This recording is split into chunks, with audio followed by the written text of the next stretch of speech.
The US envoy has arrived in Russia for emissary meetings. It's ahead of trilateral peace talks between Russia and Ukraine starting tomorrow. Earlier, Donald Trump said a peace deal was reasonably close.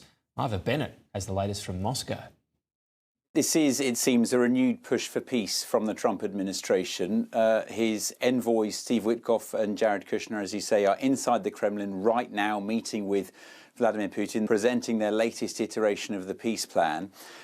Beforehand, in Davos, there was lots of kind of optimistic noises coming from the US side about how close they were to a deal. Steve Witkoff said there's only one issue now remaining, which is, of course, territory, the most contentious issue, with Russia still wanting to control all of the Donbass, even though it doesn't at the moment, with Ukraine still unwilling to give up territory that Russian forces haven't yet occupied. But on that, in Davos today, Steve Witkoff said that he's hopeful of progress because he has some very good ideas about how to bridge that previously insurmountable gap.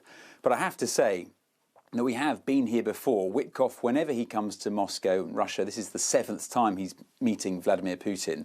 There's always lots of kind of talk from the US about breakthroughs and progress, but each time Trump's envoys leave empty-handed. And I think the expectation is that the same is going to happen again tonight, because despite what the US says, I think there's more than one issue outstanding. The other key one is security guarantees. Yes, Ukraine says it's reached guarantees and agreements with the US and Europe, but Russia still isn't on the same page there. They still oppose any Western boots on the ground in Ukraine in the event of a peace deal. So I think a deal is still a bit further away than what the White House makes out. Despite that, after tonight, the diplomacy will continue tomorrow in the Middle East. The US delegation will head from here overnight to Abu Dhabi for that trilateral meeting, the first time the Americans have been in the same room with the Russians and the Ukrainians.